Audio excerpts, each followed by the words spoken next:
Hi friends, എല്ലാ കൂട്ടുകാർക്കും സാധനം 2-ന്റെ ഒരു ഷോർട്ട് റിവ്യൂയിലേക്ക് സ്വാഗതം. അപ്പോൾ നിങ്ങൾക്ക് ഈ സീരിയൽ ഇഷ്ടപ്പെടുവാണെങ്കിൽ അതുപോലെ തന്നെ കണ്ട് സപ്പോർട്ട് ചെയ്യണമെങ്കിൽ മാത്രമേ തുടർന്ന് ഈ സീരിയൽ ഈ ചാനലിൽ ഇടുള്ളൂ, അല്ലെങ്കിൽ മൗനരാഗം തന്നെ കണ്ടിന്യൂ ആയിട്ട് എടുത്തുള്ളൂ. അപ്പം അങ്ങനെ നമ്മുടെ ആകാശ് തിരിച്ച് വീട്ടിലേക്ക് വരുവാണ്. വീട്ടിലേക്ക് വരുമ്പോൾ ബാലനാകെ പൊട്ടിത്തെറിക്കാട്ടോ. അപ്പുറത്തെ വീട്ടുകാരൊക്കെ ചിരിച്ചുകൊണ്ടിരിക്കുകയാണ്. ബാലനാകെ ദേഷ്യം വരുന്നുണ്ട്. അച്ഛൻ എന്നെ വിശ്വസിച്ച മീനാക്ഷി വന്നത് എന്ന് പറയുമ്പോൾ ആര്യം പറയണ്ട്, നോക്ക് മരുമോളെ പിടിച്ച് അകത്ത് കയറ്റമ്മേ എന്ന് പറയാണ്. കല്യാണ ചിലവെങ്കിലും കുറഞ്ഞില്ലേ എന്നിങ്ങനെ പറയുന്നുട്ടോ. എടാ, നീ ഒരു അക്ഷരമുണ്ട്, എല്ലാത്തിനും കൂട്ടുന്നത് നീയാണ് എന്ന് പറഞ്ഞിട്ട് ബാലൻ തള്ളി പുറത്തേക്ക് ഇടുവാട്ടോ. അതിനുശേഷം ബാലൻ പറയണ്ട, മീനാക്ഷി ദേ ഇവരെ വിശ്വസിച്ച് നീ ഇവന്റെ കൂടെ ഇറങ്ങി വന്നു. ആ ഒരൊറ്റ കാരണം കൊണ്ട് മാത്രം, നിന്നെ ഓർത്തിട്ട് മാത്രം ഞാനിപ്പോ ആര്യനെ അകത്തേക്ക് കയറ്റുവാണെന്ന് പറയാണ്.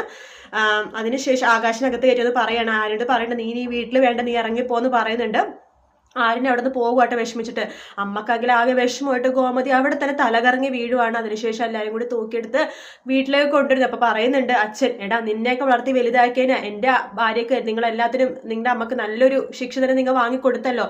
നിങ്ങളുടെ അമ്മേനെ ഈ ഒരു അവസ്ഥയെ നിങ്ങൾ എല്ലാവരും കൂടി ആക്കിയാലോടാ. ഇനി നീയായിട്ട് എന്തിനടാ അതാണ് എല്ലാവരും കൂടി ബാക്കി വെക്കണം. എടി നീയും അനിയത്തിയത് പറഞ്ഞ, എടി നീയും നല്ല ഒരാളെ കണ്ടിച്ചു, നീ അയാളുടെ കൂടെ പോയിക്കോ, നിങ്ങളും പോയിക്കോ, എല്ലാവരും പോയിക്കോ. ഗോമതി, എനിക്ക് തനിക്ക് ഞാനും മാത്രമേ ഉള്ളൂ. മക്കളെ കണ്ടു മാമ്പും കണ്ടു ഒന്നും കൊതിക്കരുതെന്ന് പറഞ്ഞത് ഇപ്പോഴാണ് മനസ്സിലായത്. മുമ്പ് ഇതുവരെ ഇന്നലെ വരെ എൻ്റെ രണ്ട് ശത്രുക്കൾ എനിക്ക് ഉണ്ടായിട്ടുള്ളൂ.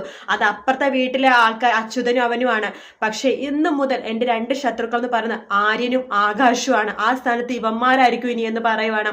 അതിനുശേഷം ബാലന് കലി തിരണ്ട് എന്നൊക്കെ പറഞ്ഞിട്ട് അവിടെ നിന്ന് ഇറങ്ങി പോകുവാട്ടോ. അതിനുശേഷം നമ്മുടെ ഗോമതി ദേഷ്യത്തോടു കൂടി നമ്മുടെ ആകാശം പറഞ്ഞു, നിനക്ക് തൃപ്തിയായല്ലോ, നിന്റെ ആഗ്രഹങ്ങളൊക്കെ നടന്നല്ലോ, നിന്റെ കല്യാണം നടന്നു, എല്ലാമായി, ആരും ഇറങ്ങിപ്പോയപ്പോൾ നിനക്ക് ഒരു കുഴപ്പമില്ലല്ലോ എന്നിങ്ങനെ പറയാണ്. അപ്പൊ മീനാക്ഷിനെ പറയാൻ വരുമ്പോ മീനാക്ഷി അടുത്ത് പറഞ്ഞു, നീ ഒരു അക്ഷരം മിണ്ടരുത്, ഇത് ഞങ്ങളുടെ കുടുംബകാര്യമാണ്, നീ ഇടപെടണ്ടെന്നൊക്കെ പറഞ്ഞിട്ട് മീനാക്ഷിനെ വല്ലാതെ വിഷമിപ്പിച്ചുകൊണ്ടിരിക്കുക കേട്ടോ. അതെല്ലാം കേട്ട് മീനാക്ഷി ഇരിക്കുന്നുണ്ട്. ആ സമയത്ത് ആകാശ് പറയേണ്ട ചേച്ചിയുടെ അടുത്ത്, ചേച്ചി ഒന്ന് സംസാരിക്കുന്ന ചേച്ചി അമ്മയുടെ അച്ഛൻ്റെ അടുത്തും, ഞാൻ എന്താണ് സംസാരിക്കേണ്ടത്, ഒരു വാക്ക് നീ പറഞ്ഞു ഞങ്ങളുടെ താഴത്തെങ്കിലും ഇല്ലല്ലോ എന്നിങ്ങനെ പറയണം. മറ്റുള്ളവരുടെ മുമ്പിൽ അച്ഛനമ്മ അപമാനിച്ചപ്പോൾ നിനക്ക് സമാധാനമായല്ലോ എന്ന് ചേച്ചിയും പറയുവാട്ടോ. അതിനുശേഷം നമ്മുടെ രവി, അതായത് മീനാക്ഷിയുടെ അമ്മയച്ഛൻ എന്ന് പറയാം, മീനാക്ഷിയുടെ അമ്മയച്ഛനും കൂടി വരുവാണ്.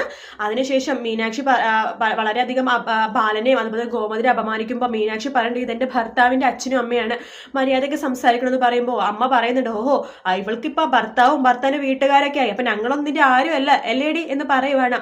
അതിനുശേഷം നമ്മുടെ അവർ നമ്മുടെ സംസാരം വാക്കുതർക്കമൊക്കെ ആകുമ്പോഴേക്കും നമ്മുടെ മീനാക്ഷിയുടെ അച്ഛൻ എന്താ ചെയ്യുന്ന വെച്ചാൽ അവിടെ ഒരു ബക്കറ്റ് ഉണ്ടാവും. ആ ബക്കറ്റിൽ വെള്ളം നിറച്ചിട്ട് തല വഴി ഒഴിക്കുകയാണിട്ട് പറയുന്നുണ്ട്, എന്റെ മോളും മരിച്ചു, അതിന്റെ ചടങ്ങാണ് ഞാനിപ്പോ തീർത്തത്, ഇന്നത്തോടെ എന്റെ മോള് മരിച്ചു, ഇന്നത്തെ ദിവസം എന്റെ മോള് മരിച്ചു, ഇനി എനിക്ക് ഇങ്ങനത്തെ ഒരു മോളും ഇല്ല, ആരുമില്ല, വാടി എന്ന് പറഞ്ഞിട്ട് നമ്മുടെ മീനാക്ഷിയുടെ അമ്മേനെയും കൂട്ടിക്കൊണ്ടാണ് പോകുവാട്ടോ. അത് കാണുമ്പോൾ എല്ലാവർക്കും വല്ലാത്ത വിഷമം തോന്നുന്നുണ്ട്. മീനാക്ഷിനെ പടിയടച്ച് പിണ്ടം വെച്ച പോലെ, അതായത് വാക്കേരിട്ട പോലെ തന്നെ ഉപേക്ഷിച്ച് അവിടെ നിന്ന് പോകണം. അത് കഴിയുമ്പോൾ മീനാക്ഷിക്ക് വളരെ വിഷമമാണ്.